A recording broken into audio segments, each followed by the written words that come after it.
This is just a little informal video to explain how I've made my 3D animation. Um, First main thing is how I actually got three separate fluids with three separate materials um, and using different viscosities as well. As you can see, I've got the water, gold, and oil with the Z, so it's at the bottom of the hierarchy here. I essentially would bake the fluid, save its bake files into a different location, and then come back in, remove this whole domain, and then repeat the process, but save this under gold and oil, and then come back in and just select the cache fluid save file, and that enabled me to have three fluids within the one scene.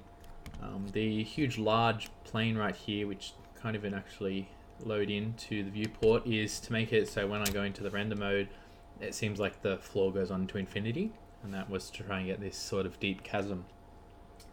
I used just really simple 3-point light with one huge light and two more focusing lights on the object as the camera does rotate around, and I did just keyframe that in by using this transform.